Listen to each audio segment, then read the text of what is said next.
Are you familiar with the video game series Metroid? The crux of every game is you start it with all of the power-ups.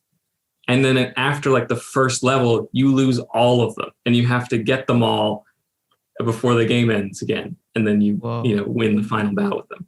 So it's like you get to experience yourself with all of this like power and fun ability, and then you lose it all. And that's kind of what genre hopping in design feels like. It's like, okay, got a couple degrees in industrial design, I'll work here. And then you're like, okay, well, there's a job in this other field. You jump over it, and then you just, for some reason, lose all of your powers. Like I forget the whole design process. I forget all of my research abilities. I'm like, none of that applies here, but it all does.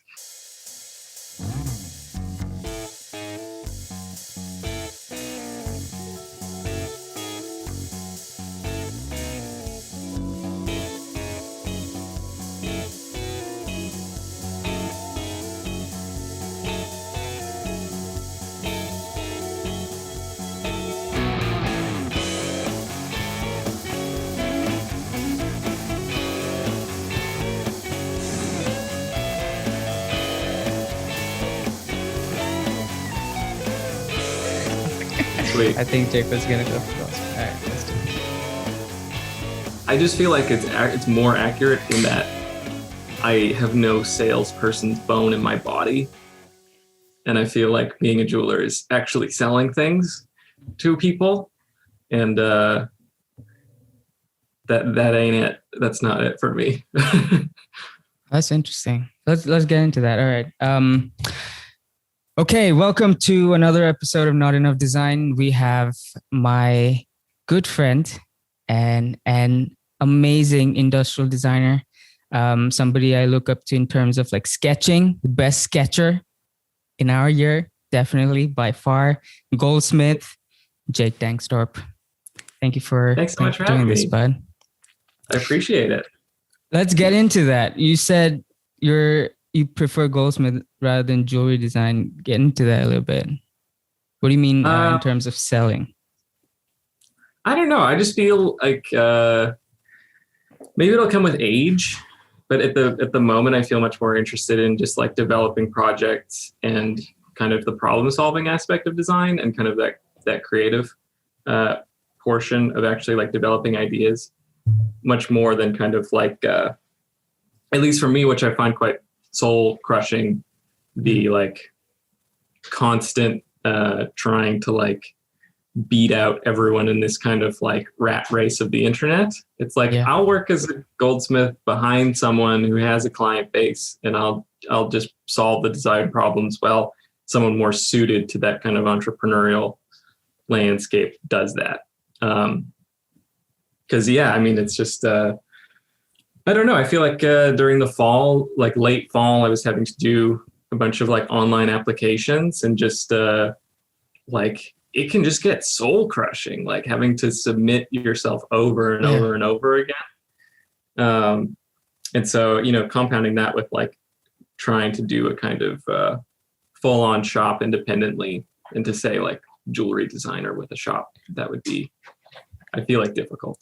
Yeah, there's a whole kind of like thing that comes on with the designer tag. And just there's kind of like a freedom in just being like a craftsman and a goldsmith in that sense. Just like an apprenticeship is much. Absolutely. It's like going into like Zen mode almost. Yeah, absolutely. And it's also, I think, spoiler alert for conversations, but in terms of like genre hopping between different design fields,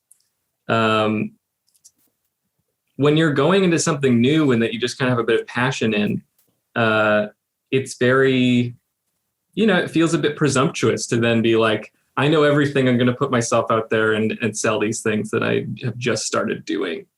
And so, for me, I think a bit of it is like trying to be thorough and trying to be respectful of everyone that's been in the craft for so long. And before I have the kind of like full gumption to actually say jewelry designer and have a shop and everything. So just trying to like pay those craft dues. Yeah. I mean, like, did you like fall in love with jewelry making at RISD? So we literally saw you fall in love, or were you were you doing it long before you came here? Hmm. I'm trying to think of an analogy that would work. I definitely liked jewelry before RISD, and I had made some like little prototype designs in my undergrad when we were doing like form studies and stuff. I just found it to be, I think it's very sculptural. It's worn on the body, so there's a lot of opportunity to kind of play with kind of ergonomics of things. Yeah. Just quickly for the listeners, both your undergrad and grad were in industrial design. Yeah. Yeah. And so I definitely like started doing drawing and stuff around jewelry design and some, little prototypes, but I didn't do any full jewelry making until RISD. And so that was definitely like confirmation. Like it was like, okay, I like the kind of the visual language and the realm of this field, but it might just be super romanticized. I don't know. I've never crafted anything in it, but RISD gave me the opportunity to kind of really kind of cement that love, because they let you go way, way, way back with hand tools and kind of peasant it up. Yeah, and so I love it. I love it. Yeah. It was like, do you enjoy this thing with the worst tools possible? Then you're gonna like it when you have actual the smallest tools. The smallest tools. It's so crazy. Was it like a love for jewelry as an art form and as objects, or was it love for the material that is like different metals? Metalworking. Definitely a bit of both. I've definitely found that metal is like, mwah, that's my like chef's kiss material. Yeah. I've done woodworking and I've done, model making. I've never worked with glass. And I've done a little bit of, fabric work, but metal's just the bomb. It's like, it's rigid enough, but it's still malleable. You can fuck up, but then you can reforge it, and you can really, you can play around with it in a way that's like quite forgiving. But from the outside, you would never really know that. You'd assume it's like, incredibly difficult. So definitely a love for the material. And then I think like I've always really, really liked detail-oriented work. And so it just kind of fell in naturally a bit. It was like we're like that Zen space of craft. Like, that doesn't happen with every craft. Like, if I go into the wood shop, I'm going to be worried that I'm going to fuck up and my measurements are going to be off and my joinery is going to fail. And, the shop techs are going to laugh at me. But with jewelry, I got into that Zen space and I was like, okay, this is something different. It's something right. Yeah. I feel kind of similarly, but not towards metals. I love metal more than wood, definitely. Wood is like just a hard craft to master. It's like you really have to be like into wood. Yeah. There's like no space to fuck up. Well, it's just like, is the room humid? Oh, your shit might work. Like, oh, will this joint fit tomorrow? I don't know. Yeah, maybe. I don't know. Yeah. But I feel the same way. I think glass provided the same thing to me that metal provided you. There's room for like fucking up, but everything happens so quick. It's almost like it's like a choreographed dance. It's like you're dancing with 7,000 degree furnace in front of you and a hot pipe and a blob of glass at the end of it. And you're like trying to make an object out of it. And if it just falls and breaks or cracks from the heat or the stress or whatever, you just put it back in the furnace and it's liquid glass again. And there's this like cycle of life that's amazing. I think ceramics has that too. Metal has that too. Oh my God. I was literally just talking about this the other day. Because there's that Netflix show, Blown Away, or Blown. Oh, yeah. My professor's in it. Chris. I noticed that there was Bruce Lee in there. Yeah. Crazy. And I have a few ceramicist friends, and I love their kind of ability to be so cavalier and so throwaway with things to that from the outside look so like amazing and like well thought through. And they're like, oh, well, it's cracked. So I'm just going to like hit it with a baseball bat and start over. And, I think like a lot of them are some of like the most creative people I've met because they're so kind of okay with letting things go.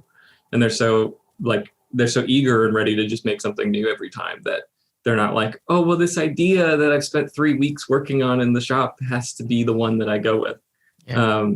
And that's no, diss or anything. That's a material limitation. But I think it does let people be super creative.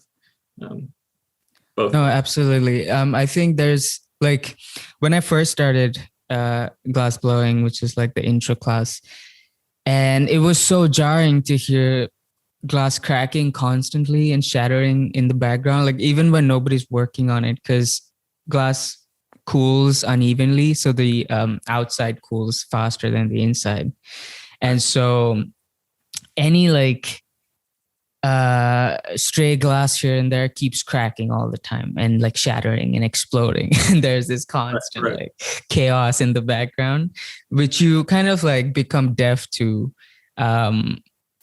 as time goes by in the hot shop. But initially, like growing up, it was so taboo to like break glass at home.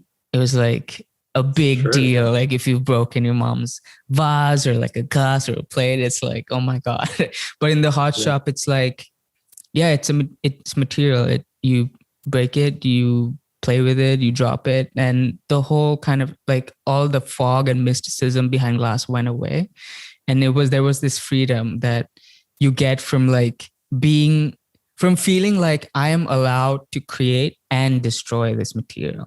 And so I am now able to do everything in between when that kind of fear disappears, Yeah. It's a crazy material. I fucking love it. Let's get into cool. No, go ahead. I had nothing really to add. It definitely still feels kind of magical to me. Like I still have that kind of childhood fear. Yeah, totally. Let's get into like your journey and path a little bit, like why you got into industrial design, because I don't really know a lot of people who did ID in the background as well, maybe like a handful.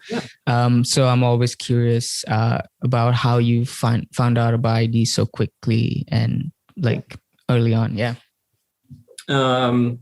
So this is going to be a small anecdote, but I think it's important. It's fundamental.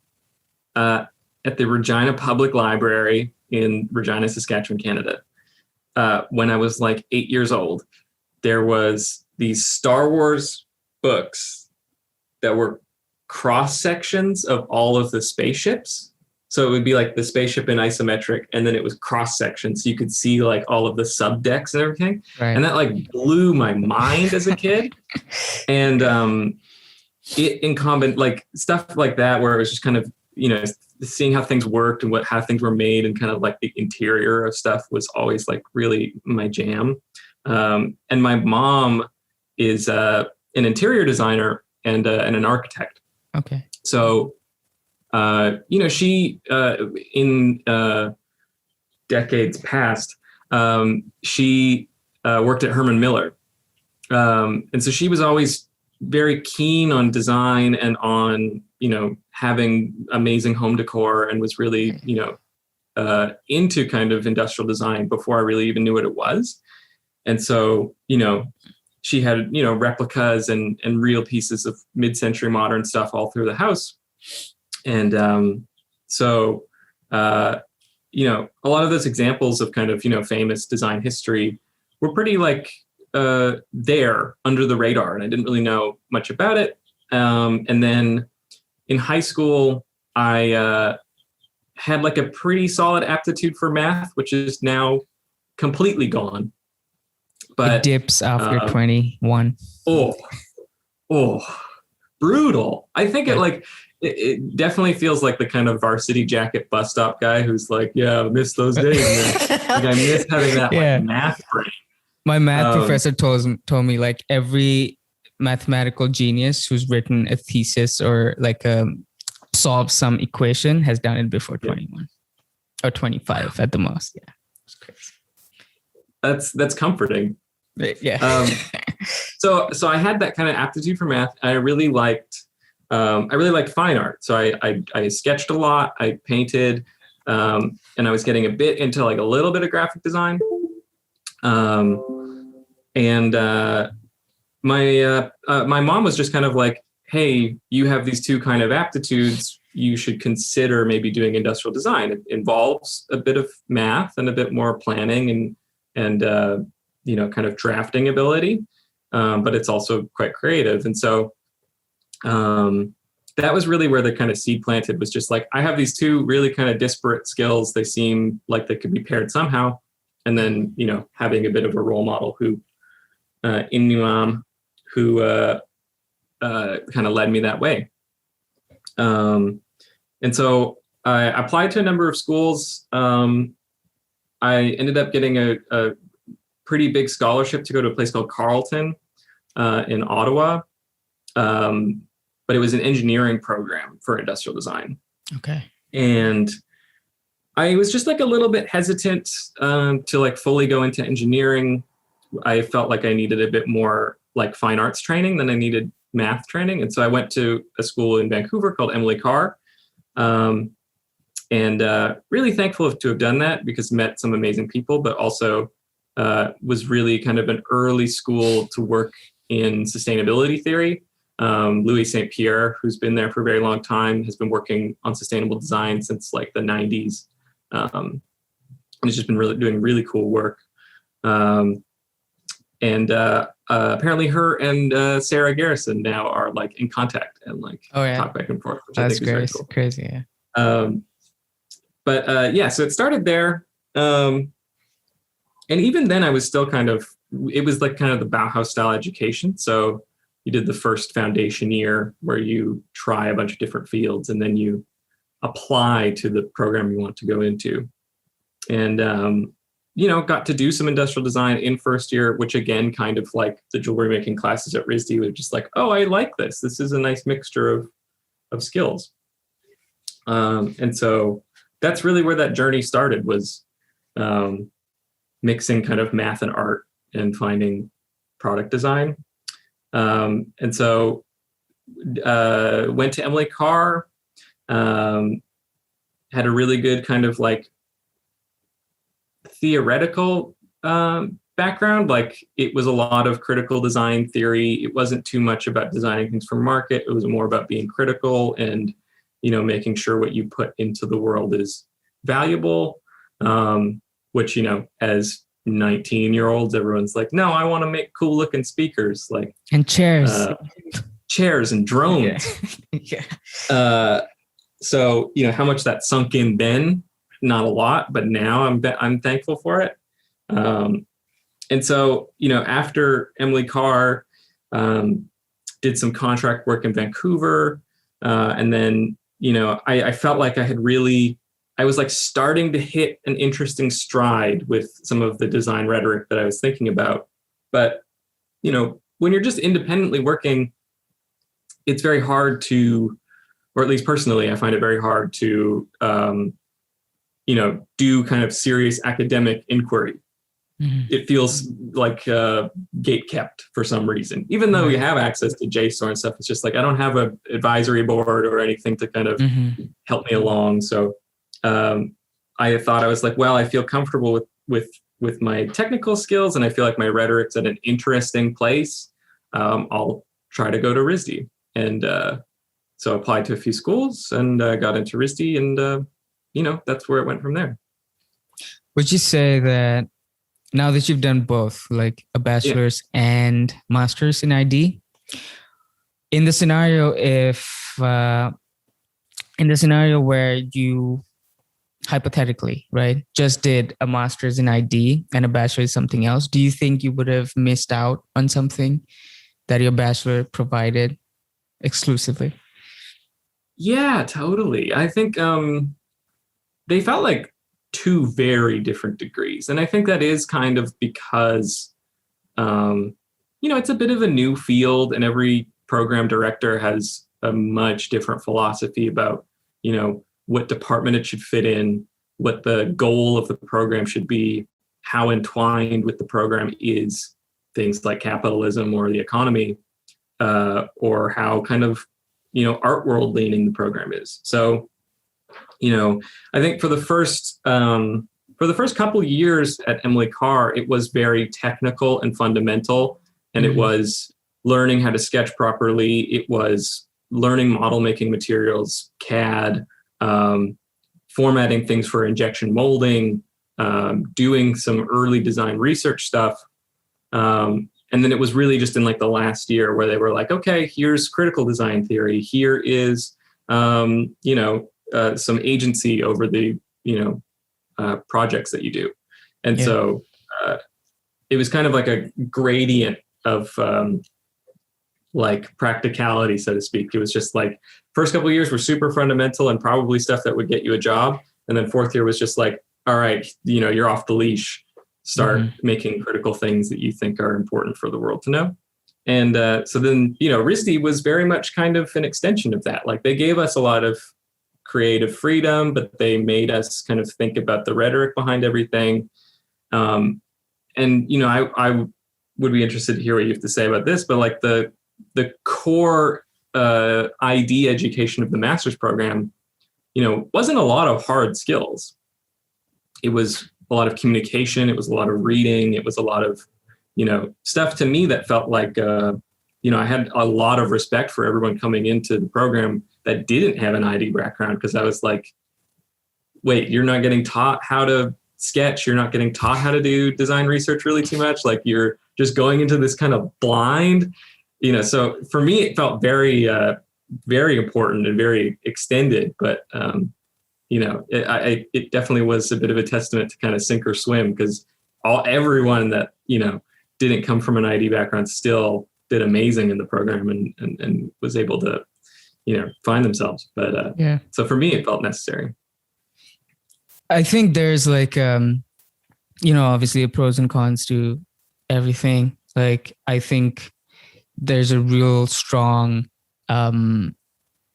advantage that you garner with a background in ID coming into like a master's program, definitely, especially your like sketching skills and everything. The way you kind of can transpire an idea onto paper before the big thinking and the designing and the critical thinking, all of that takes place, I think is important. But also I think the pro to having a different background, obviously the con is not having the technical skills. But the pro is there's like a whole kind of different knowledge that you bring to the field. And that adds this kind of weird diversity and like ideas that you never thought of before. Like, I didn't think of that, kind of like, well, most of my kind of design is always informed by economics and sociology and social psychology and all of those things. And even though at moments there were definitely moments of like, here's my stickman sketch of how hospital workers go about their daily activities.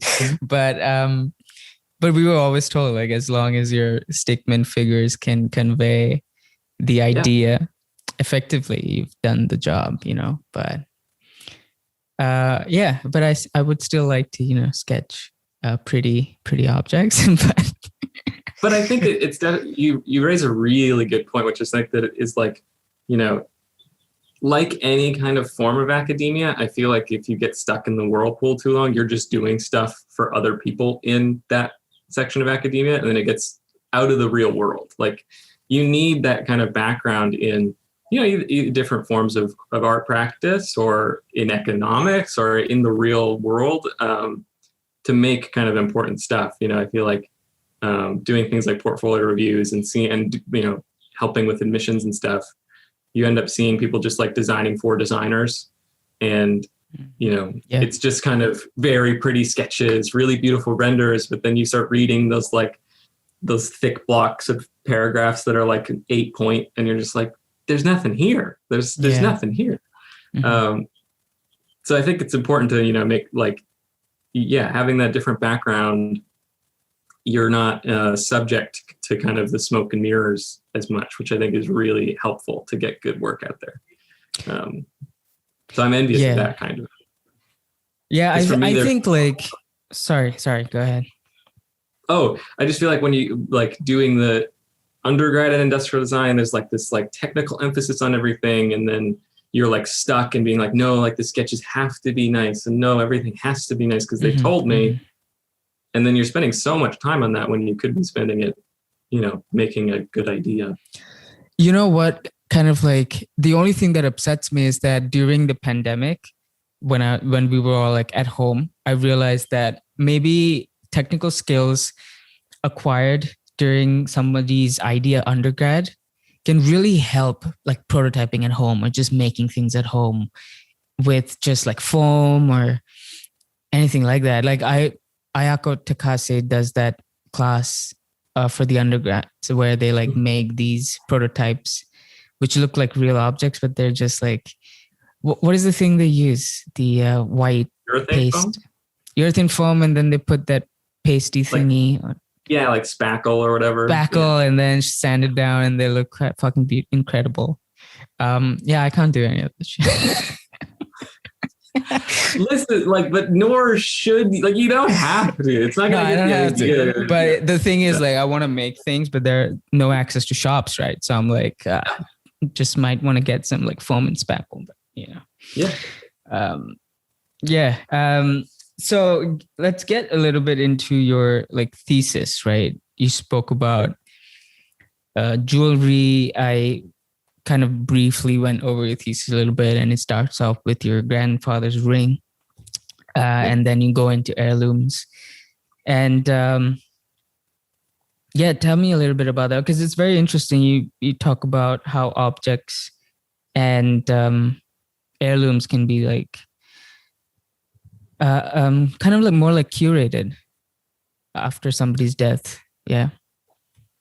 So I think like after doing a bit of reflection on the thesis, a lot of what its potential or what I feel like is valuable from it is kind of designing for people in retirement homes and designing for, you know, late stage living for a very kind of objective view of it. In the sense that like from the interviews that I did in retirement homes and from research, from secondary research, like there's so little made for them, which is now kind of changing. Thankfully, the pandemic has brought a lot of really cool, you know, inventions for retirement homes and for death planning and for life planning. But at the time that I was doing all that thesis research, it was just very much kind of like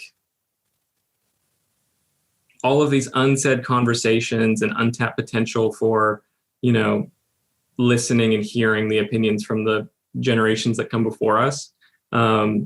And trying to make something for that, you know, trying to build a platform where we don't lose all of these memories, and where, the heirlooms, so to speak, get curated into what they're really about, which is all the stories that they contain. So it was just, you know, a bit of like a object transference program where it was just trying to get all of these memories that people have from objects or, you know, little minutia moments into somewhere where, you know, people can really cherish them and they can live for much longer. And like there's a line in your thesis where you say that the millennials are kind of like rejecting heirlooms. And I really felt that, because lately I've been kind of like mulling over, I write some notes on my computer about like the object and person relationship. So I'm like working on this idea where I feel like as a world, we really have a bad relationship with objects. Like we've really abused that relationship, and we continue to abuse it. Like I feel like it's sort of like a spectrum, and at two ends you have, at one end you have like the minimalists, and I don't mean like, you know, the hipster minimalists who have an all white house and a few pieces of furniture. I'm talking about like the sadhus in India who like leave home and leave society and kind of like are nomads. or like the Buddhist monks, right? They're like minimalists, or the maximalists on the other end, who are like hoarders, essentially labeled. And yeah, so I'm thinking this, actually moving from Providence to California and like furnishing this house kind of made me think like, how many objects do I need to buy in order to like feel happy and content, and not be burdened by, well, what if I have to move again and I have to take all this stuff? And so this is something that I'm thinking about. And like, I think it's a very pertinent problem right now with, do I want more? Do I want less? Or what's the balance, Well, and that, that point and that area of research was generally, millennials own less land. The spaces they live in are much smaller, but you're still accumulating large, halls of heirlooms when people pass. You have to sift through their entire kind of life of these, sometimes useless objects. And so a bit of the thesis was trying to make sure that, like, providing activities and providing an outlet for people in retirement homes and for late stage life, but then also in a way trying to make them realize that, these stories that are attached to objects per se can live in written form or can live in, audio form. And these things may not necessarily need to be kept, getting better with the idea of, I will leave these things, like they will be gone, like they're not important to my legacy or memory. Because, I was talking with a estate lawyer friend of mine recently, and he was like, yeah, we like recommend that you don't bring up heirlooms in court, like never talk about the fact that you want any of the things after they pass away, because it's going to be viewed as like materialistic and it's not going to help your case.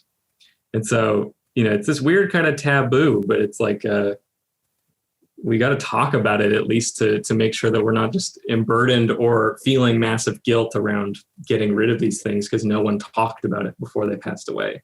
Yeah. They can, objects can create an incredible amount of guilt and sway, even if they're just like an IKEA plant. It's kind of brutal. It's so weird. Like, it's one of the strongest relationships that we have is with inanimate things. Some people can be very attached to some things, and sometimes those things are like passed on, so they have some emotional value. But sometimes there's just like, I don't know, we kind of like associate feelings and emotions and memories to things, which is like very interesting. Like for my thesis, I interviewed Thomas Thwaites for a part where I was trying to like talk about what makes an object short-term or lifetime or heirloom. And he had a very interesting take on it. He said that an object kind of like exists with a surrounding complex. That's like the phrase he used. And the surrounding complex is like just the surrounding system that it exists in. So for example, a phone has a hardware, it has a software chip, it has a battery and all of those things. And for something like a phone or any IoT device, if one of those elements within the complex is out of date or is broken, it renders the whole kind of like system obsolete.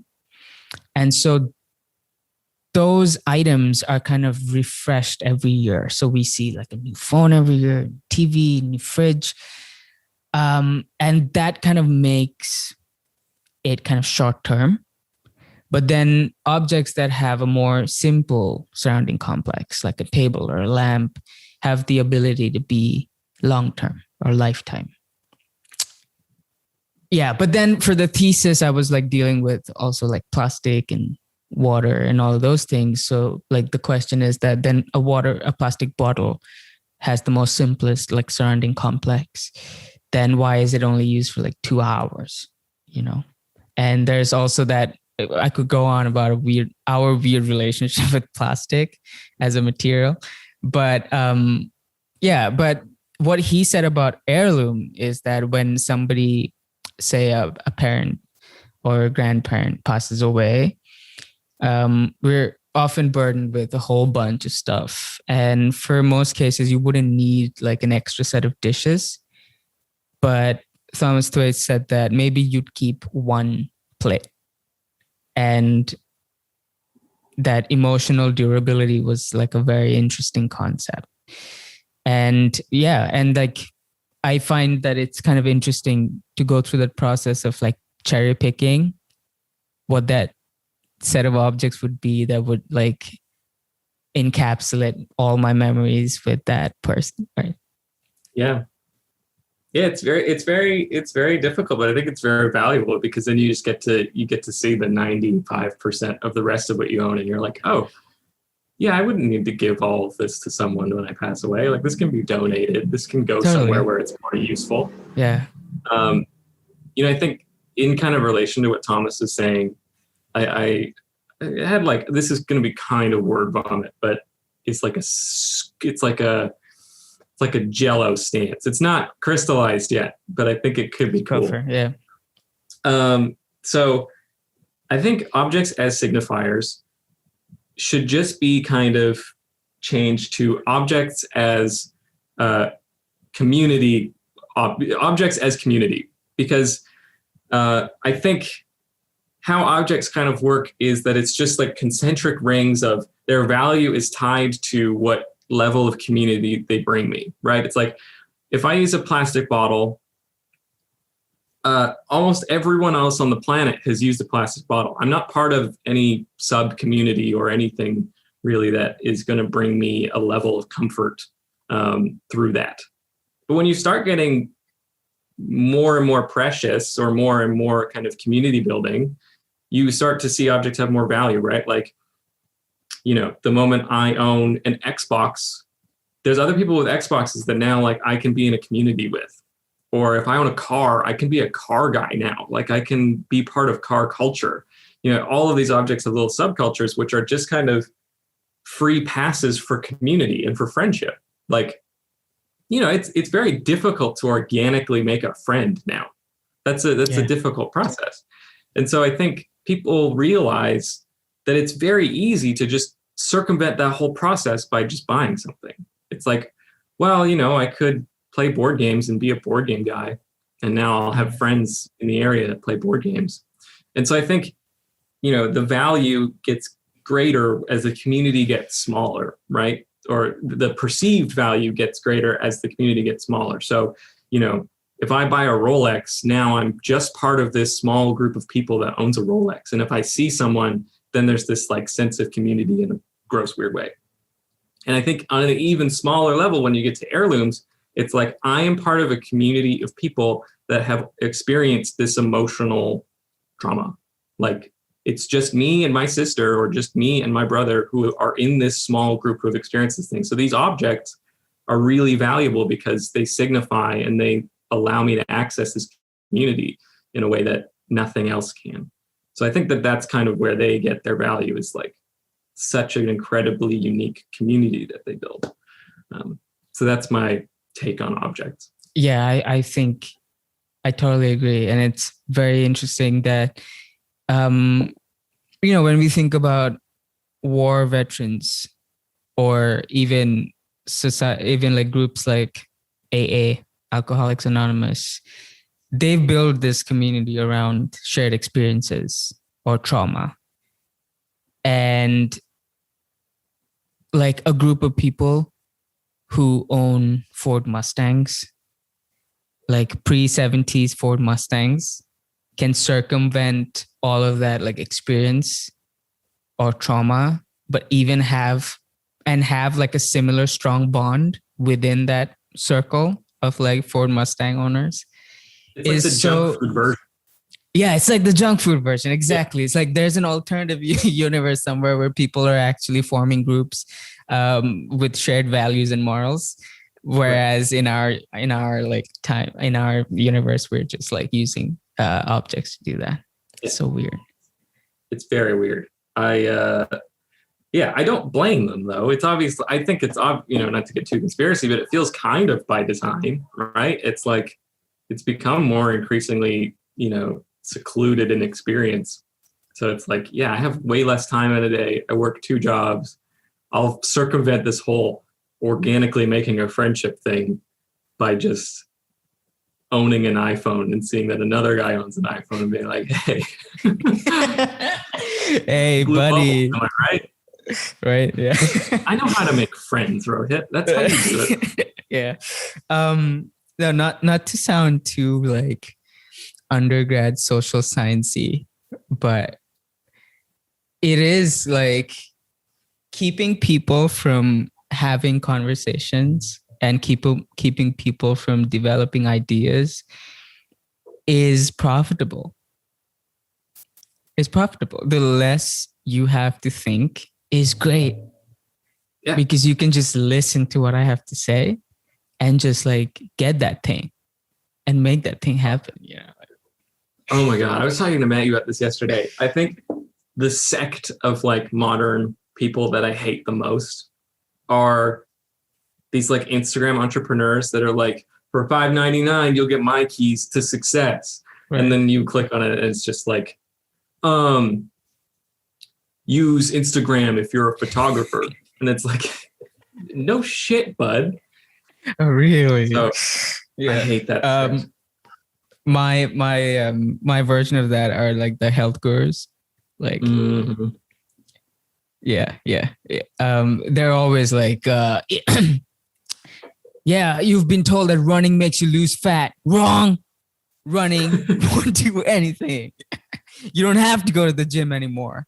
Want to find out more? Click the download button or whatever. Yeah. Fuck it. Yeah. Yeah, man. Like, I wonder, like, when it's a when now, it's not an if anymore. Like, when we start building colonies on, when we become like interplanetary species. Like, this is not even like conspiracy theory anymore. Like, Elon Musk is like totally so vocal about that. Like, he's on the path to doing that. So when that does happen, like, I wonder how the object relationship is going to be, because there's going to be this cost associated with bringing every kilogram on board in a space shuttle. Right now, it costs like $10,000 for a pound of weight to go into space. So like, it almost seems like we have to make everything on Mars itself. Yeah, right? Because we can't bring anything, clearly. I do not think it will affect our relationship with objects on Earth. But I think the people that live on Mars will definitely have a different relationship with them. Yeah, right. Yeah, that's what it's kind of, yeah. Yeah, I have no idea. I think it would be a generational thing, probably. This is me literally speaking out of my ass. But yeah, this is that time in the podcast. But it's so interesting because I guess it's just a conversation of supply chain, right? It's just like if we just get better at going back and forth between Mars and Earth, then it would just be like a vacation spot for Earth. But, it'd probably be a bit of like a pilgrim experience for the people that go there. And for the first few generations, it probably would be very, of the Earth and probably, I think so. Because the first few people who would go there are like super rich. Yes. And their object relationship is totally different. They have a lot of stuff, but they're not really attached to anything, really. They've gone past that point, like, I don't give a shit about stuff anymore, kind of like so maybe Mars would be kind of a welcome. I don't know. I feel like of the experience I've had with very wealthy people, which is not a lot, but some, it's a lot about keeping the space that they like with them everywhere, right? It's like their first home is nice and it has a espresso maker, and the second home, it's got to have an espresso maker. I can't have that quality of life feature drop from my first place. Right. I'd like to have coffee on my plane. Like it's these the things that they tie to their identity have to be with them everywhere, which is kind of like, just what convenience and cost will afford you. And so, if it becomes, it kind of is going in that direction too. It's like all of these Mars missions are just funded by the richest people on the planet. So I imagine that, if it's them being the first people there, they're just going to try and recreate the places that they like, but with, a $90,000 bag of coffee. Yeah. So I don't know, that's maybe a bit cynical, but if that's the people going, that's what I would see happening. Which is just sad. Yeah. But also, just like thinking about normal people being in Mars, it's such a desolate place and it's new.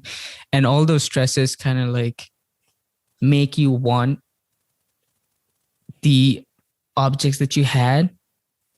It's kind of like buying an object is sometimes like a stress response, like it's commodified obviously in this economy as like, what do they call it? Shopping therapy or whatever. Yeah. Retail therapy. Retail therapy. There you go. I think us being kind of like prone to retail therapy and stuff in general. I don't know. Mars just seems like it's weird. It's going to be weird, super weird. Well, I hope that maybe because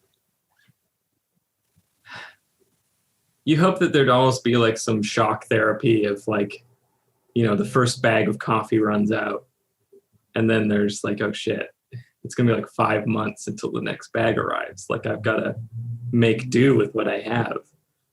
So, hope maybe there would be that kind of like product of circumstance where they have to reevaluate once they get there. Like the hopes and dreams get shattered.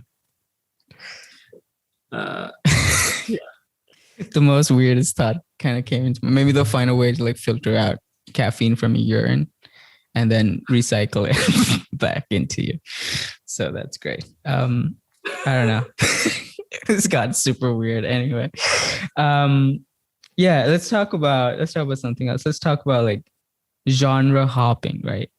I read somewhere that 80% of, I don't know if this is true or not, but like 80% of creatives face some kind of imposter syndrome. I know it's true for me, like coming from a very different background into industrial design. It's like, there was a lot of moments where I felt like maybe like, do I even belong? Like every time I had a bad crit or like some of my submission got turned down for an exhibition, I'm like, dude, there it is. Like, I don't even belong here. Like, yeah, totally. Yeah, it's brutal. I empathize completely. I think it's also kind of having done the both degrees in industrial design, you're like, oh, this pool is pretty deep. You're like, there's a lot to learn here. There's so much I don't know. And then having that experience, you look at like the graphic design pool and you're like, it's probably just as deep. And I'm like, I know Illustrator and that's like it. And so whenever you end up working on projects in those fields, I always end up having this like moment where I catch myself. I'm like, I know so little about this. Like, why am I the one doing this? Not from like, I don't want to be doing it, but just in kind of like there's got to be someone else out there that knows the rest of the pond. And so it's constantly a, kind of roller coaster of self-doubt, I found. It's weird. It's hard to build confidence in fields that you feel like you're not a part of or that you shouldn't be a part of,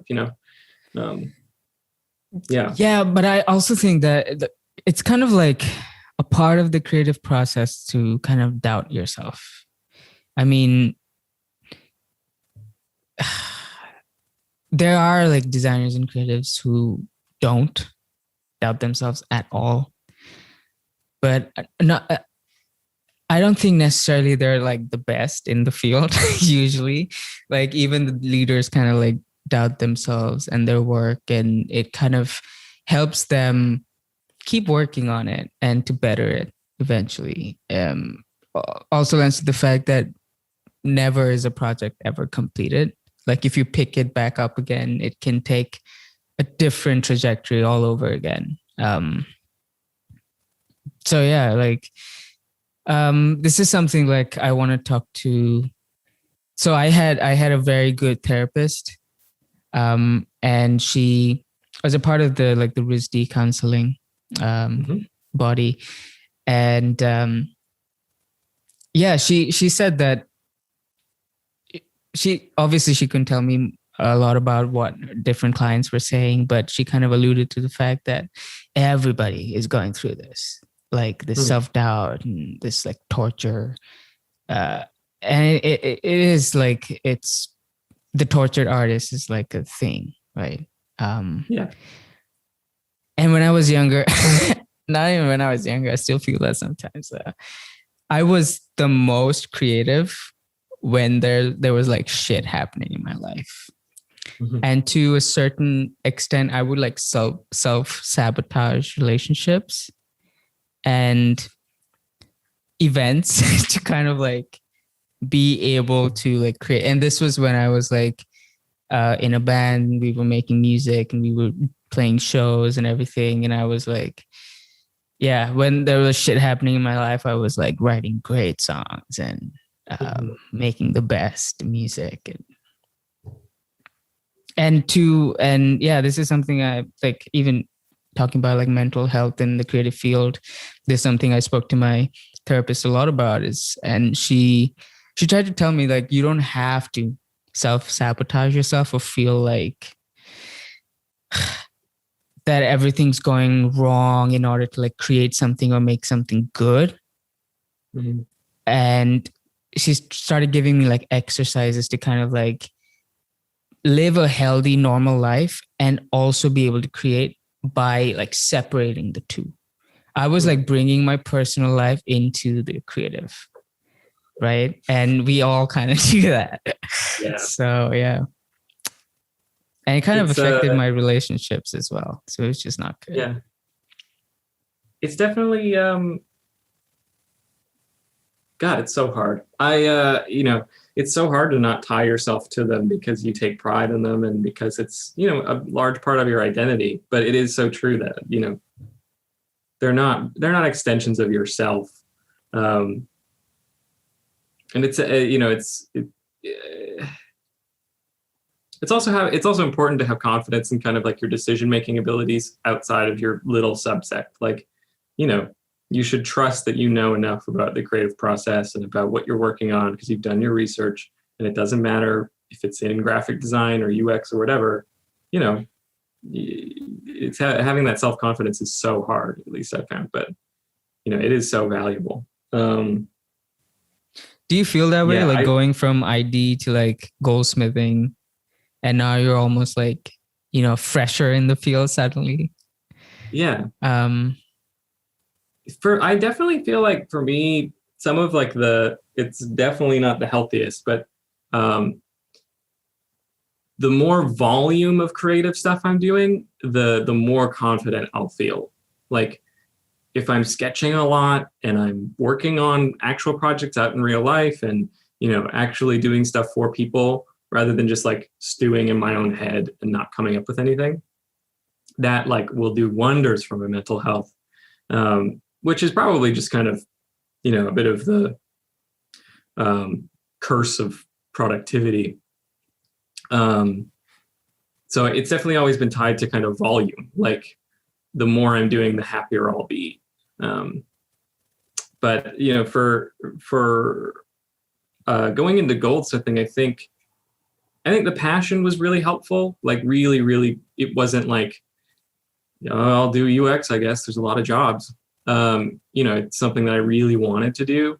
Like that was so night and day, just kind of, filing something for like 5 hours is just like fun. By all accounts, it's like an arduous process that is pretty boring, but because it leads to more growth in the field that I want to be in, it becomes all the more, fun. But I think having, done the UX work in the fall for Tetherport, and having a lot of those kind of conversations of self-doubt and, talking with members on the team and making decisions that I didn't feel like I should have been able to make. I feel like I was able to go into goldsmithing a little bit more like, no, yeah, this is something new, but still trust yourself and your creative process, and don't be too big for your boots. Make sure that you ask enough questions and don't assume that you can do enough. And I feel like it's been a much healthier genre hopping experience, by virtue of, trusting myself, being able to ask questions, ask for help. And I don't know. I think that's about it. But being, the freshness in goldsmithing, I think, is just circumvented by the passion. It's just like, I'm okay to make some rings that fuck up or make some earrings that fuck up because I really want to get better at this. So I think that that's kind of helpful. Do you mostly like work on rings, or as of right now? Yeah, it's been rings and pendants mostly. I think that's just, that's most of what the work comes in at Grimson's. It's a ton of engagement in bridal jewelry and some pendants, but so it's more of like a who wants what made rather than like what I really want to make. There's one more thing that, like, you just spoke about going from ID to UX to goldsmithing. And I was thinking, like, UX is such a field that I think anybody can get into UX, but not everybody can get into UX. UX is like such a strange field. Like, it's still so new. We figured out that, okay, maybe human-centered design background is important for like a UX designer, and the psychology background is important for a UX researcher. But even like being a goldsmith, there's so much user experience that you have to figure out for a ring. And it's just the material is different, right? UX as a field, it was always there. It's not really that new. Even like making stone tools, there's like they were UX designers.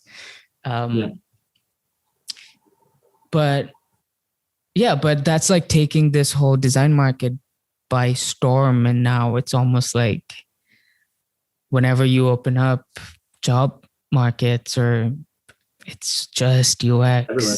Nothing else at all. It's like nothing else is happening in the world. Yeah.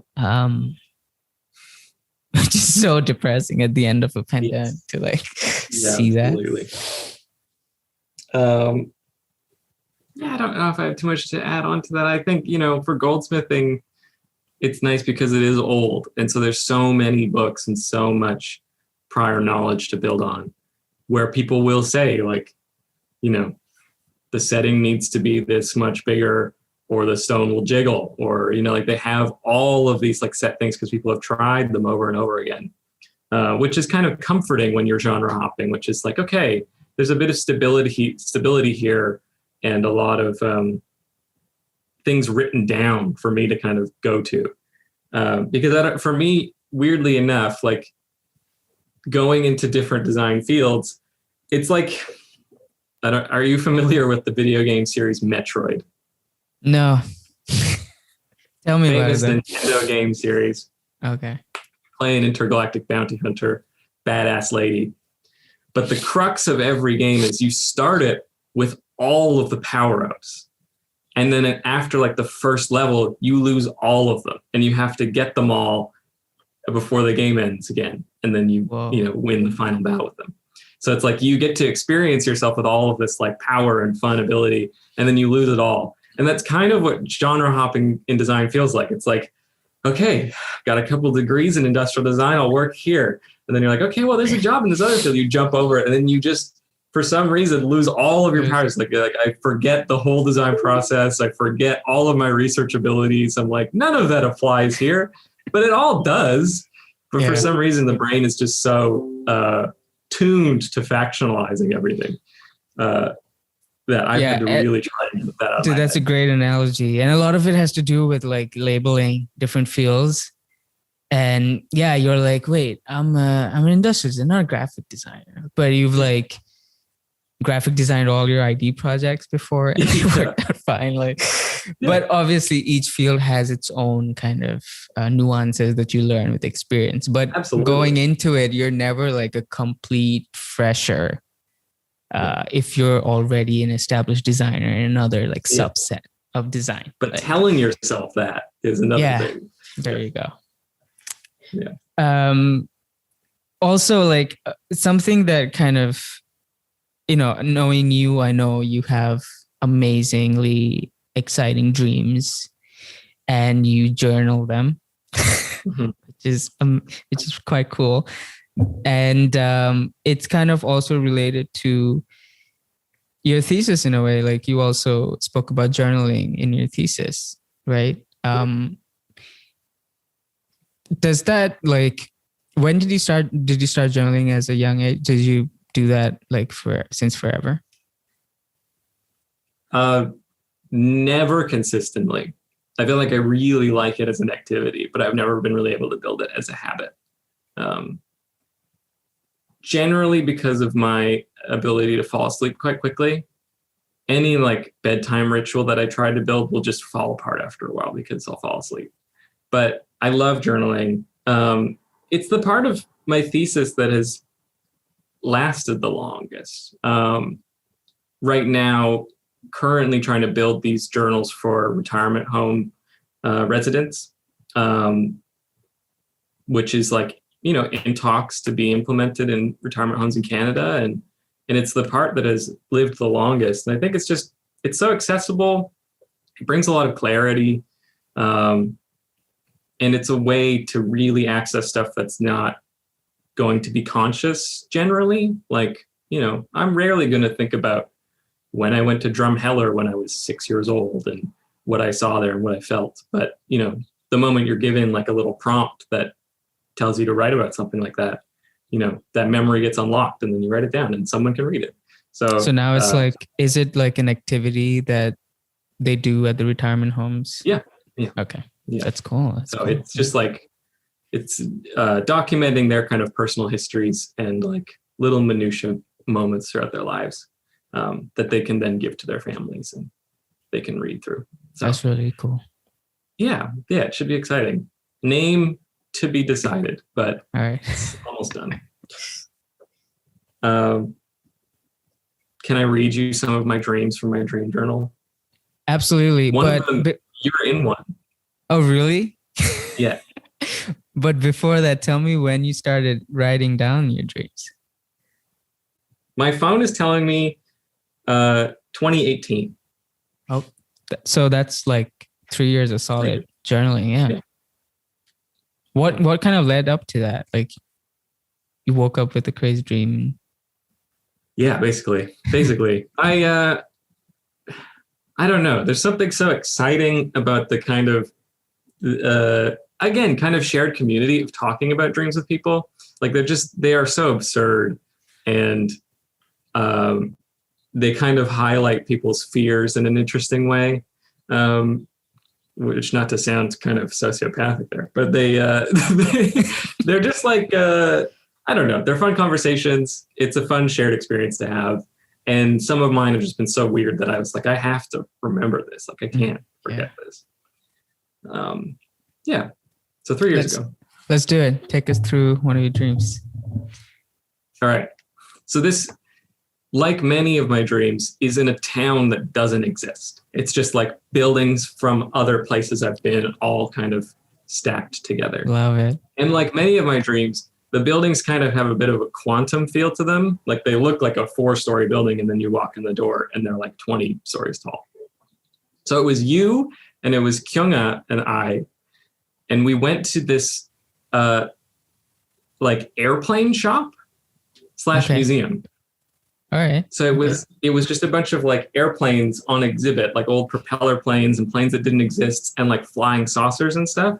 And we were just like walking through this like gallery and then you could like test drive them, like you could fly them. And there was like just like this little waiting room where you could like watch your friends like flying saucers and stuff. And you flew this old prop plane. Kyung flew a flying saucer, and then I can't even. Do I have it written down? I don't. But I flew one and I crashed, and then I woke up when I crashed. Whoa, I was like, that was an intense ending. I wasn't expecting that. That's crazy. Wait, but just to like add, if this was real, I would pick the propeller over the saucer. Yeah. Oh my God. I knew it. I'm a propeller person. Definitely. Can I read you one that is insane? Yeah. But what did you think of? Did you like make any assumptions after the end of that dream? That was kind of like. A lot of my, this is kind of sad, but a lot of my dreams end in my own failure. I have so many stress dreams where like I get a job somewhere cool. This was like, a lot of these happened before I was employed, like mid-holiday season when I was like struggling with my own unemployment. And I was just like, oh my God. And I would like get a cool new job somewhere. I would sit down at my desk and then I would completely forget how to do everything. And they'd be like, come on, man, draw something. And I'd be like, I can't. Like, I don't know how. There's a house and a tree and a cloud.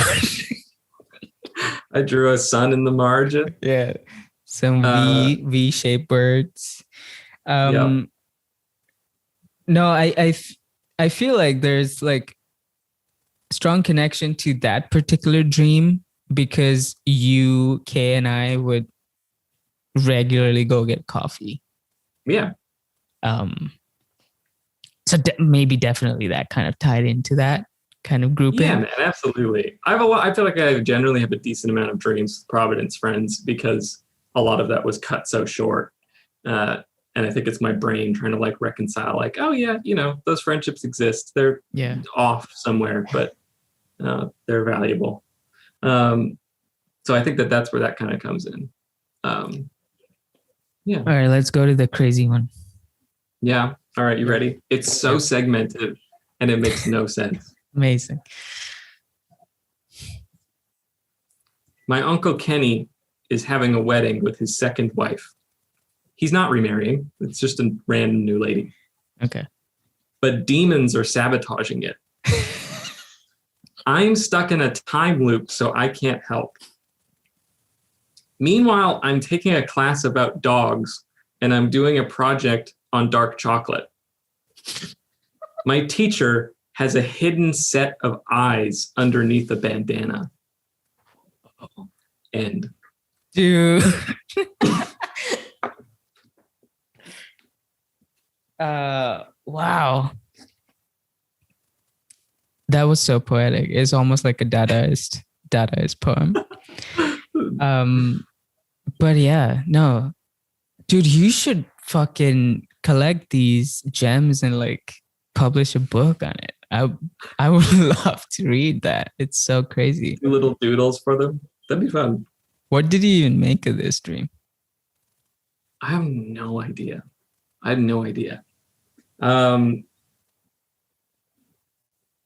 Do you want to do like a dark chocolate class or something? Workshop? You know, I like making. dogs. I think of talking about adverse health effects for them is important. Mm-hmm. I have no wish for my uncle to get remarried. He's with an awesome lady right now. I don't know. I do definitely have a number of dreams where there's an element of futility or like I can't solve a problem. I think that's often dealing with kind of like self-doubt and worry is through these dreams of like, I just can't save him from the demons sabotaging his wedding. Which I think is maybe just tied to my anxiety or something. Just these ideas of like, oh my God, I'm going to fail. So that's like a thread. Yeah. Dude, it's like most of the times when I don't dream regularly, but when I do, they're awfully normal. Every other dream could be like, every once in a while, there'd be a crazy dream. But Sirat, my girlfriend, she dreams more often.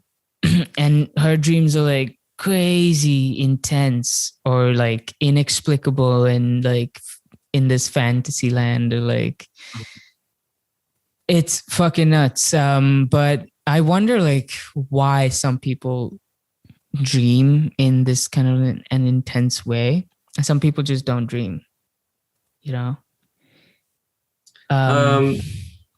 Isn't the leading theory kind of is that it's your brain unpacking subconscious thoughts that you weren't able to deal with through the day. Mm-hmm. So maybe you're just a very Zen guy who his dreams are just normal, and you go to therapy. Yeah. And you I dreamt of like walking into class and then doing class and going back home. Damn. Maybe I miss activity, you know? I miss maybe my life's so fucked up. I miss normalcy. I miss normal. So I dream of normal lives. Maybe your life is quite normal and balanced, so you dream of the crazy, you know? Maybe. That's very funny. I definitely have had dreams where I repeated a day and then woken up and been like, wait, I have to do it again? Wow. No. How's Canada treating you? Are you happy to be back home? Yeah, really happy. I really like Vancouver. It's definitely very sunny, outdoorsy, nice place to be during the pandemic. Fall is super rainy, which if you're already dealing with kind of depressive episodes, not a great combo, but it's like very up and down. But no, it's been very nice. I'm very fortunate and privileged to say that, the pandemic has been pretty smooth sailing. Like, we haven't gotten sick. We haven't really had to deal with too much financial risk or anything. So it's been like fairly smooth sailing and pretty happy times. Yeah. It's awesome, man. I want to thank you again for like doing this. We don't have like a wrap up segment yet. I want to do like audience questions or something. I have this idea of crit my shit segment where people send in their like half-baked ideas or whatever, and we kind of like go through them and talk about them or whatever. But that's like in the future. I hope you'll come back and we can do a crit my shit segment. But anyway, thank you everybody for listening, and thank you, Jake, once again. And I'll see you next week.